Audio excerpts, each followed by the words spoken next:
Bismillahirrahmanirrahim. Assalamualaikum warahmatullahi wabarakatuh. Kita masuk pada sesi ke-7.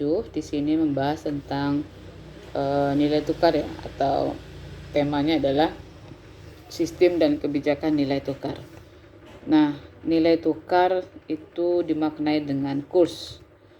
Nah, kurs ini bisa diartikan perbandingan antara nilai mata uang negara lain. Nah, jadi konsep kurs yang perlu kita pahami, nilai tukar mata uang nominal dan nilai tukar mata uang real. Nah, di sini kita mencoba melihat sejarah sistem moneter internasional, yaitu pada periode standar emas. Pada periode ini muncul di tahun 1880 sampai 1914. Kemudian berlanjut pada periode Perang Dunia I sampai Perang Dunia II. Kemudian lanjut pada sistem Bretton Woods. Yang keempat pada pasca sistem Bretton Woods. Dari faktor yang mempengaruhi kurs ini bisa dilihat dari inflasi relatif. Bisa dilihat dari perubahan tingkat inflasi relatif. Yang kedua, perubahan tingkat suku bunga relatif. Yang ketiga, perubahan tingkat pendapatan relatif. Yang keempat, pengendalian pemerintah. Dan yang kelima, faktor yang mempengaruhi kurs itu adalah ekspektasi masa depan. Nah, keterkaitan antara kurs dan perekonomian itu ialah kurs ini dan inflasi. Jadi antara kurs dan inflasi dengan kurs dan neraca pembayaran, keduanya itu akan bertemu pada kurs dan krisis ekonomi.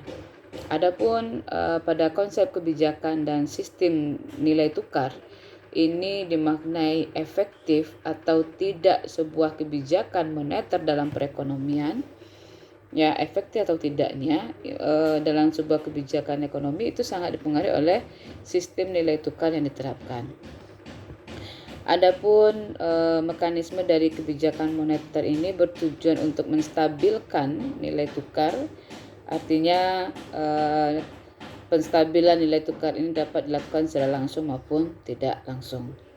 Adapun tujuan dari kebijakan nilai tukar itu adalah sebagai penunjang efektivitas kebijakan moneter dalam rangka menjaga stabilitas harga dan mendukung terciptanya kesinambungan dalam pelaksanaan pembangunan.